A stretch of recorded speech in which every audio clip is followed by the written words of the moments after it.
So మనకి chloroplast గురించి ఒక ఐడియా వచ్చేసింది కదా నాన్న. మరి ఇప్పుడు ఏం చదువుకుంటాం మనం? క్లోరోప్లాస్ట్ తర్వాత మైటోకాండ్రియా అయిపోతే కణానికి సంబంధించినటువంటి డయాగ్రామ్. ఓకేనా? సో ఫస్ట్ మనం ఇక్కడ ఈ స్లైడ్ మారుద్దాం. మైటోకాండ్రియా అంటున్నాం.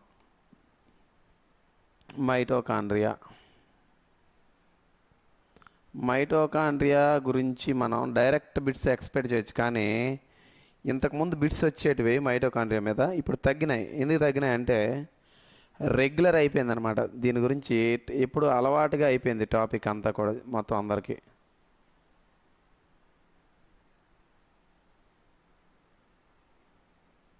సో ఇది మైటోకాండ్రియా డయాగ్రాము. మైటోకాండ్రియా లోపల ఇలా మడతల లాంటి నిర్మాణాలు ఉంటాయమ్మా. ఓకేనా? సో మడతల వంటి నిర్మాణాలను ఏమంటామంటే మనం క్రిస్టే అంటారు. ఏమంటారండి? క్రిస్టే. దీన్ని ఏమంటారు? క్రిస్టే అంటారు. గుర్తుపెట్టుకోండి. ఈ మడతల వంటి నిర్మాణంలో ద్రవరూప పదార్థం ఉంటుంది.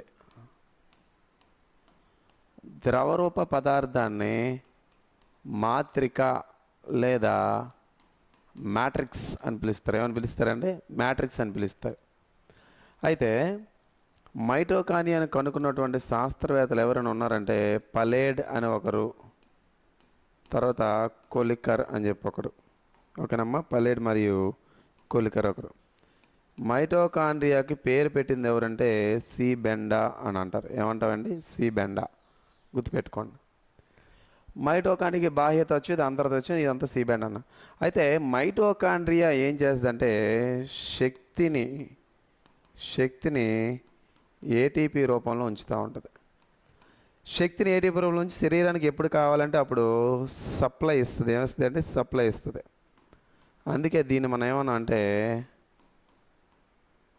కణశక్తియ భాండాగారం అని చెప్తాం. ఓకేనా? ఇంగ్లీష్లో power house of the cell అని చెప్తాం. ఓకేనా?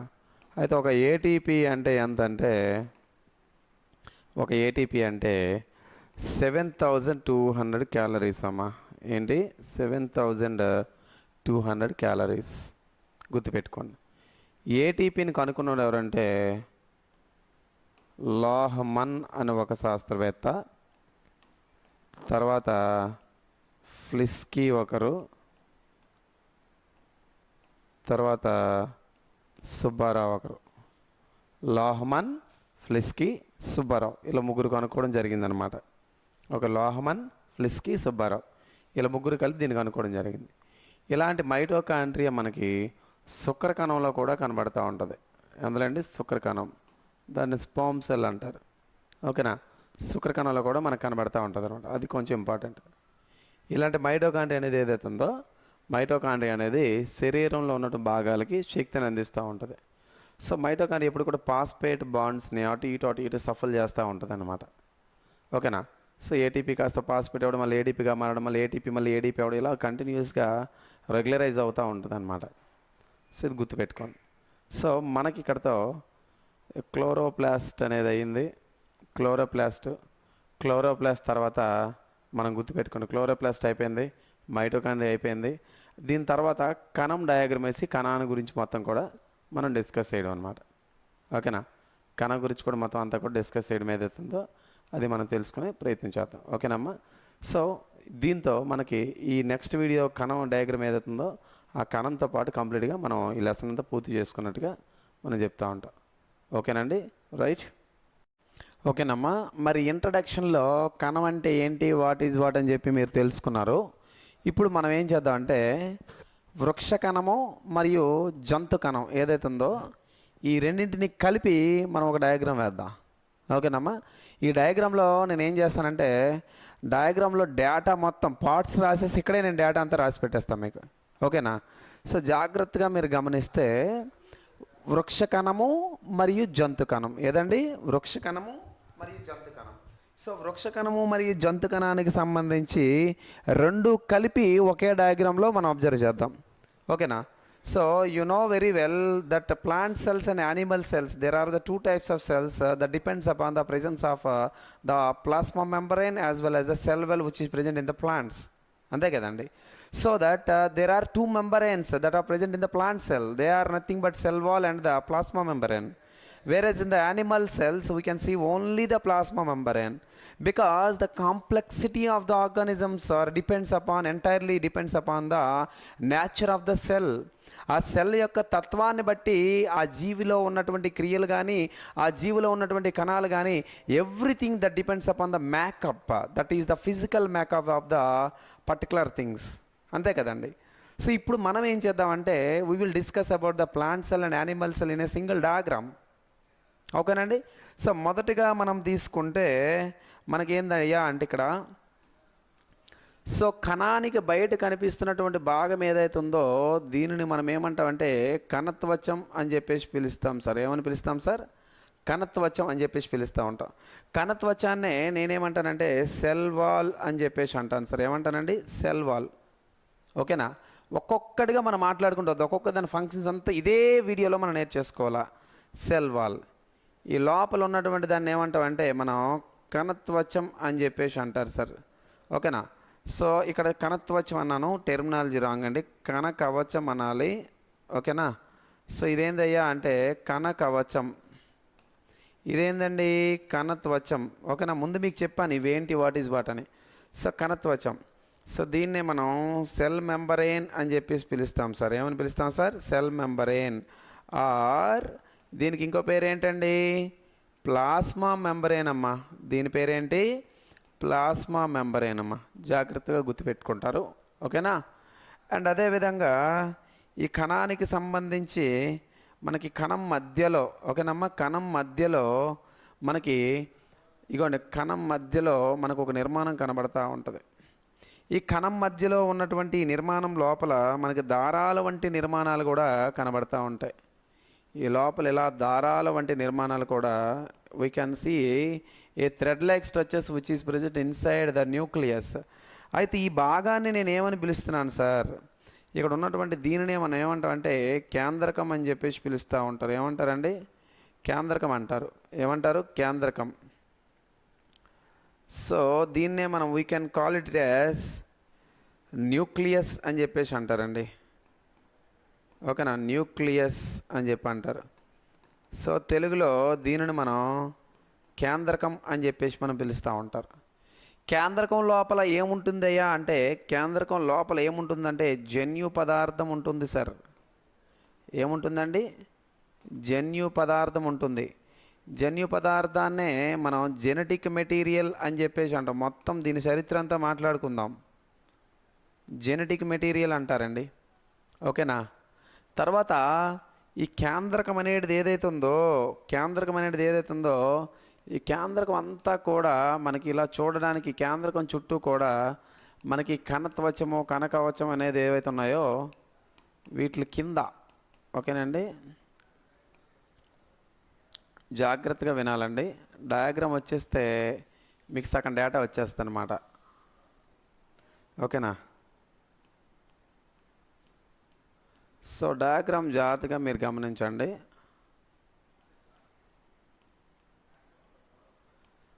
సో కేంద్రకం చుట్టూ మనకి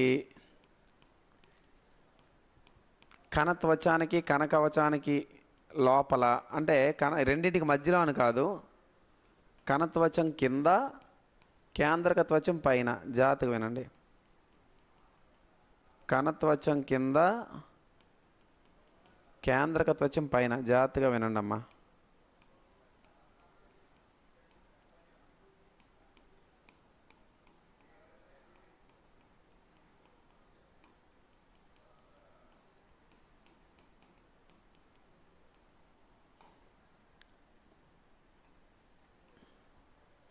కనిపిస్తుందమ్మా డయాగ్రామ్ నీట్గా?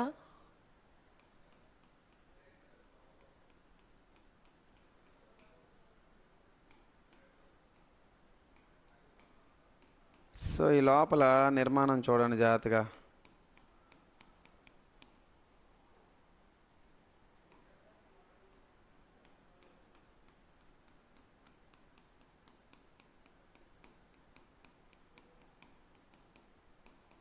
ఇదంతా కూడా ఏందో మీకు తెలుసా అండి?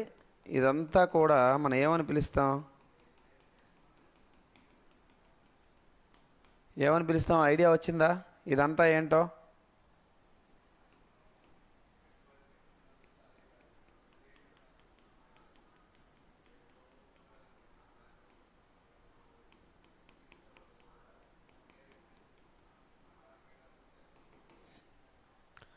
ఓకేనండి, ఇక్కడ జాగ్రత్తగా చూడండి. ఈ ఏదైతే ఒక పదార్థము మనకి కేంద్రకానికి బయట ఉన్నటువంటి భాగం ఏదైతే ఉందో, కేంద్రకానికి బయట ఉన్నటువంటి భాగం ఏదైతే ఉందో చాలా జాగ్రత్తగా గమనించండి. కేంద్రకానికి బయట ఉన్నటువంటి దీన్ని ఏమంటాం అంటే ఈ భాగాన్ని కేంద్రక త్వచం అని చెప్పేసి అంటాం సార్. ఏమంటామండి? కేంద్రక త్వచం అంటారు. ఇంగ్లీష్లో న్యూక్లియర్ మెంబరేన్ అని చెప్పి అంటారు సార్. ఏమంటారండి? Nuclear membrane. సో న్యూక్లియర్ మెంబరేన్కి బయట సెల్ మెంబరేన్కి లోపల మధ్యలో ఉన్నటువంటి ద్రవరూప పదార్థం ఏందయ్యా అంటే దీన్నే మనం సైటోప్లాజం అని చెప్పేసి అంటాం సార్. ఏమంటాం సార్? సైటోప్లాజం అంటారు, లేదా కణద్రవ్యం అని చెప్పేసి పిలుస్తూ ఉంటారు. ఏమని పిలుస్తారండి? కణద్రవ్యం. ఓకే, కణద్రవ్యం సరిపోయింది. తర్వాత మనకి ఇగోండి ఈ భాగంలో ఒకనే చాలా జాగ్రత్తగా వినాలి.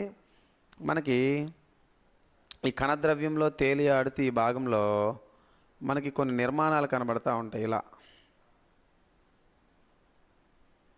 ఓకేనండి, ఇలా కొన్ని నిర్మాణాలు కనబడుతూ ఉంటాయి, చాలా జాగ్రత్తగా వినాలి.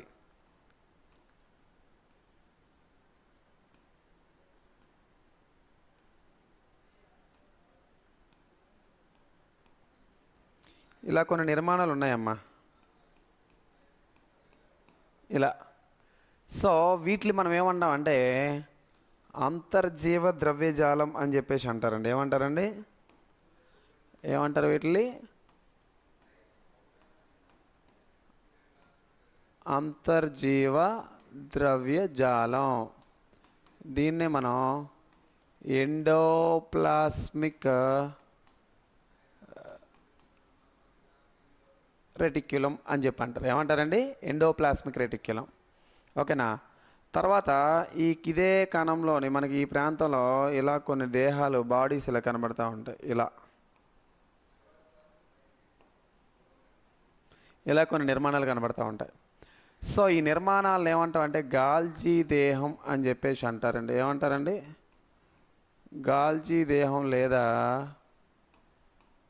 గాల్జీ సంక్లిష్టం అని చెప్పేసి అంటారండి. ఏమంటారండి? గాల్జీ సంక్లిష్టం లేదా దీన్ని మనం గాల్గీ బాడీ అని చెప్పేసి అంటాం. ఓకేనా? గాల్గీ బాడీ. తర్వాత గాల్గీ బాడీ తర్వాత మనకి కణంలోనే అక్కడక్కడ మనకి ఇలాగ కొన్ని గుంపుల్లా కనబడతా ఉంటాయి. ఇలా గుంపుల్లా కొన్ని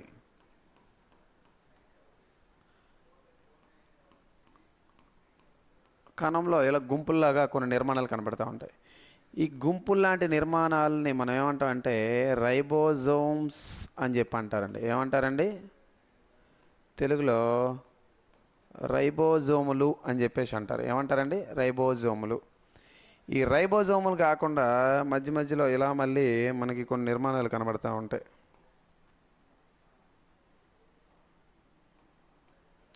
ఓకేనా? ఇలా కొన్ని నిర్మాణాలు మధ్య మధ్యలో ఇలా కనబడుతూ ఉంటాయి.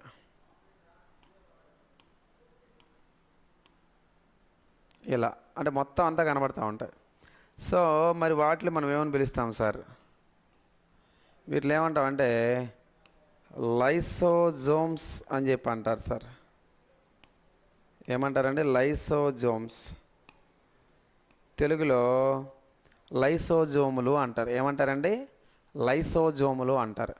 సో రైబోజోమ్స్ అయిపోయి, లైసోజోములు అయిపోయి, అంతర్జీవ ద్రవ్య ఎండోప్లాస్మిక్ రెటిక్యులం అయిపోయి, గాల్గీ బాడీ అయిపోయి, తర్వాత మనం ఇంకా ఏం తెలుసుకోవాలి సార్ అంటే అసలు విషయం ఏంటంటే వృక్షకణం ఏదైతే ఉందో, ఓకేనండి, వృక్షకణం అనేది ఏదైతే ఉందో ఈ వృక్షకణంలో జాగ్రత్తగా వినండి. వృక్షకణం అనేది ఏదైతే ఉందో వృక్షకణంలో ఒక పెద్ద ఇలా ఖాళీగా ఉన్నటువంటి ఒక నిర్మాణం కనబడుతూ ఉంటుందండి. వృక్షకణంలో ఖాళీగా ఉన్నటువంటి ఒక నిర్మాణం మనకు వృక్షకణంలో కనబడుతూ ఉంటుంది. జాగ్రత్తగా వినండి. మరి ఖాళీగా ఉన్నటువంటి ఈ నిర్మాణం గురించి దీని సంగతి ఏందని ఒకసారి మనం తెలుసుకుందాం.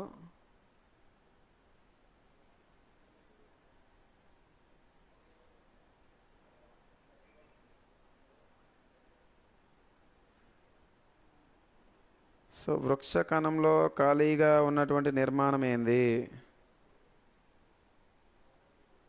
ఏమ్మా, వృక్ష కణంలో ఖాళీగా ఉన్నటువంటి ఈ నిర్మాణం ఏంది? చాలా జాగ్రత్తగా వినాలి అభ్యర్థులు. డయాగ్రామ్ అనేది కాస్త లేట్ అయినప్పుడు కూడా మీకు బల్క్ నాలెడ్జ్ వచ్చేసేయాలి దీని మీద.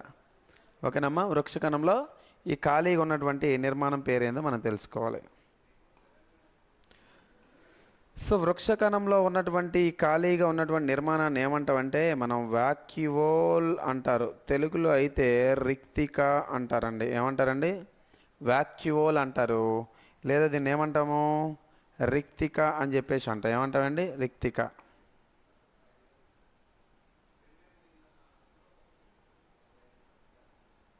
అంతా కూడా ఏమని పిలుస్తాం మనం? రిక్తిక అంటాం. ఏమంటామండి? రిక్తిక. ఇక్కడ రాస్తాను. వాక్యూోల్ లేదా రిక్తిక అని చెప్పేసి అంటాం. ఏమంటామండి? వాక్యూోల్ లేదా రిక్తిక అని చెప్పేసి అన్నాం. ఓకేనా? వాక్యూవల్ లేదా రిక్తిక అన్నాం. దీని తర్వాత మనకి వాక్యూవల్, ఈ ఒక్కొక్క భాగం వీటి పనులేంటి, వాట్ ఈజ్ వాట్ అన్నీ క్లియారిటీగా మనం తెలుసుకోవాలా. తర్వాత ఇదే డయాగ్రామ్లో మనకి అక్కడక్కడ ఏముంటాయి సార్ అంటే క్లోరోప్లాస్ట్లు ఉంటాయి. ఏముంటాయండి? క్లోరోప్లాస్ట్లు ఉంటాయి అన్నమాట. జాగ్రత్తగా వినండి. ఓకేనా? సో మనకి ఇలా నిర్మాణాలు ఉంటాయి. జాగ్రత్తగా వినండి అమ్మా. ఈ డయాగ్రామ్స్ ఇంపార్టెంట్. ఓకేనా? మళ్ళీ క్లోరోప్లాస్ట్ గురించి మొత్తం అంతా నేర్చుకుందాం.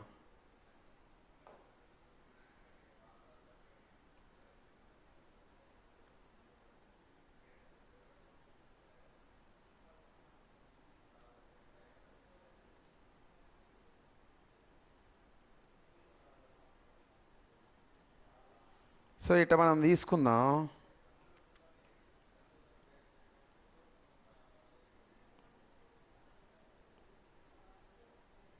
ఏమ్మా, డయాగ్రామ్ ఇలా కనబడతా ఉంది కదా? జాగ్రత్త వినండి. నీట్గా మనం డ్రా చేద్దాం.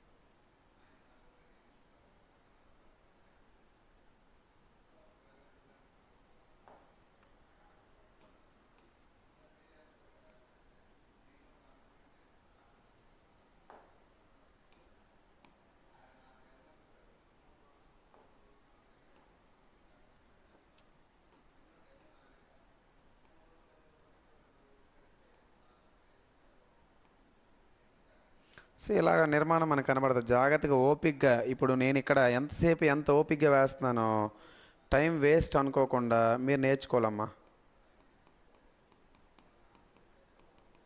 ఓకే?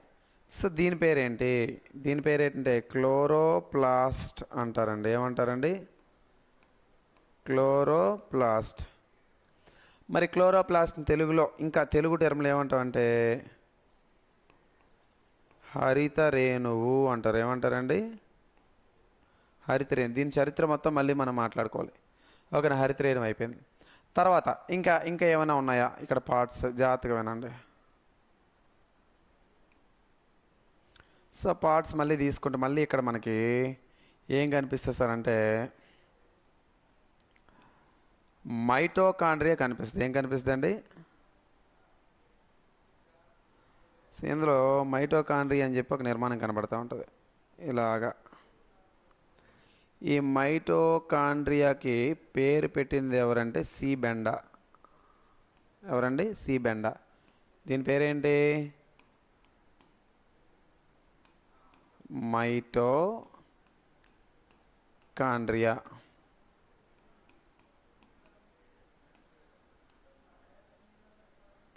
మైటోకాండ్రియా. ఓకేనండి? ఏమంటారు దీన్ని? మైటోకాండ్రియా. దీన్ని ఏమంటారు? వాక్యూల్. దీన్ని ఏమంటారు? క్లోరోప్లాస్ట్. దీన్ని ఏమంటారు? లైసోజోమ్స్. అక్కడ ఉన్నటువంటి ఏంటి? రైబోజోమ్స్. ఇవేంటన్నా? ఇవన్నీ కూడా రైబోజోమ్స్. ఏమంటాం మనం?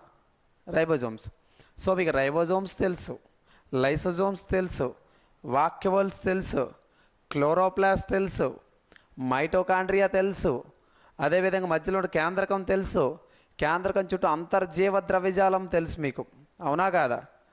సో ఇవి చాలా ఇంపార్టెంట్ ఆస్పెక్ట్. అంటే ఈ డయాగ్రామ్ అనేది చాలా చాలా ఇంపార్టెంట్. డయాగ్రామ్ వచ్చేస్తే మీకు ఆల్మోస్ట్ నాలెడ్జ్ అంతా వచ్చేసినట్టే, అర్థమైందమ్మా?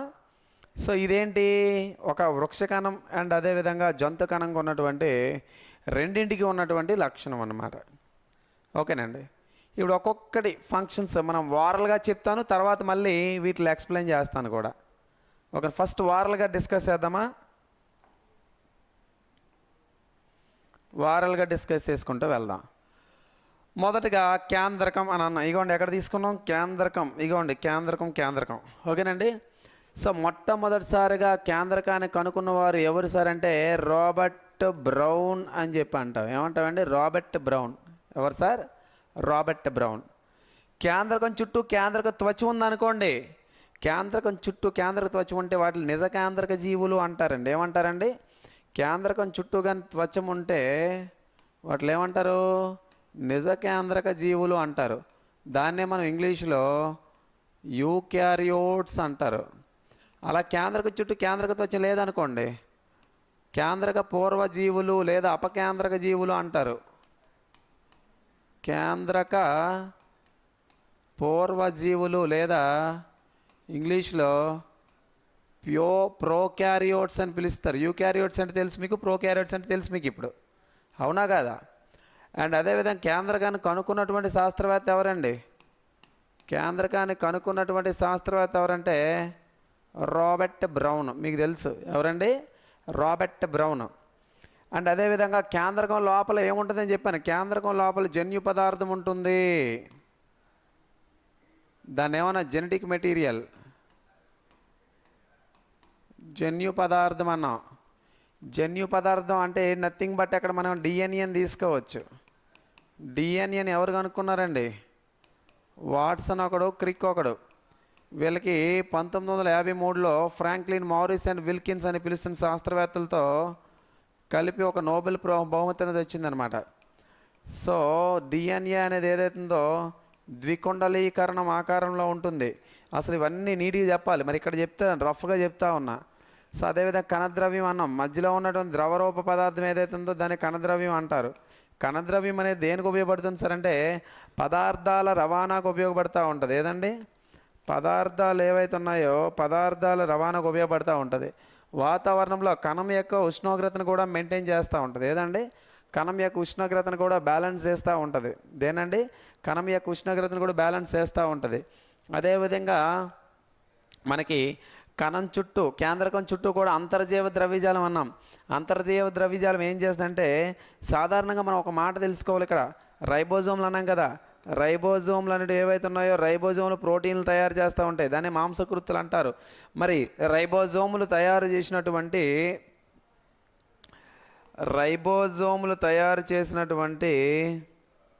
మాంసకృతులు లేదా ప్రోటీన్స్ ఏవైతే ఉన్నాయో ఆ ప్రోటీన్లు రవాణా చేయడానికి ఉపయోగపడేదే మనకి అంతర్జీవ ద్రవ్యజాలం. ఒకవేళ అంతర్జీవ ద్రవ్యజాలం మీద రైబోజోమ్లు ఉన్నాయనుకోండి, అంతర్జీవ ద్రవ్యజాలం మీద రైబోజోమ్లు ఉంటే దాన్ని డ్రఫ్ ఎండోప్లాస్మిక్ రెటిక్యులం అంటారు. సో దాన్ని ఏమంటారంటే గరుకు అంతర్జీవ ద్రవ్యజాలం అంటారు. ఒకవేళ రైబోజోముల మీద కానీ ఒక రైబోజోముల మీద అంటే ఇక్కడ ఉన్నటువంటి అంతర్జీవ ద్రవ్యజాలం రైబోజోములు లేకపోతే దాన్ని ఏమంటారంటే నునుపు అంతర్జీవ ద్రవ్యజాలం అంటారు. దాన్ని స్మూత్ ఎండోప్లాస్మిక్ రెటిక్యులం అంటారు. రైబోజోములు రెండు రకాలు, 70S అదేవిధంగా 80S అంటారు. ఓకేనా? రెండు రకాలు. అండ్ ఈ ఎస్ అంటే ఏంటి? రైబోజోమ్లో ఒక ప్రమాణంలో కొలుస్తారు. దాన్ని ఏమంటారంటే స్వెట్బెర్గ్ యూనిట్స్ అంటారు. స్వెట్బెర్గ్ ప్రమాణాలు అని చెప్పేసి అంటూ ఉంటారు. సో దీన్ని బట్టి మనకి తెలిసిందేంటి? రైబోజోములు ప్రోటీన్లు లేదా మాంసకృతులను తయారు చేస్తాయి అన్నాం. అండ్ రైబోజోములు తయారు చేసే ప్రోటీన్లు మరియు మరికొన్ని ఆహార పదార్థాలను నిల్వ చేసేవేవయ్యా అంటే గాల్జీ సంక్లిష్టము, దాన్ని గాల్జీ బాడీ అంటారు. గాల్జీ సంక్లిష్టాన్ని కనుక్కున్నటువంటి శాస్త్రవేత్త ఎవరు సార్ అంటే క్యామిల్లో గాల్గీ అంటారు. ఏమండి? క్యామిల్లో గాల్గీ అనేవాడు కనుగొన్నాడు అన్నమాట.